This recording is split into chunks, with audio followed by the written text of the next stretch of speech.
எல்லாமே ரொம்ப யதார்த்தமா சொன்னதுதான். எதுவுமே இன்டெப்தா போயிட்டலாம் எதுவுமே பேசல.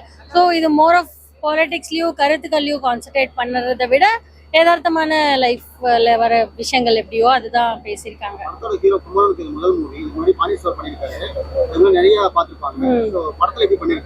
நல்லா பண்ணிருக்காரு. ஹீரோவா எடுத்தோன்றதுக்காக மாசெல்லாம் வைக்காம ரொம்ப அவருக்கான கேரக்டரை நல்லா எழுதியிருக்கிறது ஆக்சுவலி நல்லாதான் இருக்கு. அவ்வளோ மாஸ் சீன்ஸ் எதுவுமே இல்லை. அதுதான் நல்லா இருக்கு. நம்ம முன்னாடி இருக்க ஹீரோஸ் எல்லாருமே எடுத்ததும் மாஸ் சீன்ஸோட எல்லாம் யாரும் இன்ட்ரடியூஸ் ஆகல. இந்த மாதிரி சட்டிலான மூவிஸ் எடுக்கும்போது தான் அவங்களோட ஆக்டிங் ஸ்கில்ஸ் எப்படி இருக்குன்றது ஆக்சுவலி நமக்கு தெரியும். ஸோ மாஸ் சீன் எதுவுமே இல்லை, பட் ஆக்டிங் பயங்கரமா பண்ணியிருக்காரு. கண்டிப்பா ஒரு நல்ல ஒரு இன்ட்ரோடக்ஷனுக்கான ஒரு அவசரமான மூவி தான். ஏன்னா அவரோட கேரக்டரை நல்லா எழுதியிருக்காங்க. மற்றபடி அவரோட சுத்தி இருக்கிற கேரக்டர்ஸ் எல்லாத்துக்குமே நல்ல வெயிட்டேஜ் கொடுத்து ஓவராலாவே மூவி பார்க்கும்போது இந்த கேரக்டர் இந்த மூவில எதுக்குடா அப்படின்னு ஃபீல் பண்ற அளவுக்கு எங்கேயுமே இல்லை.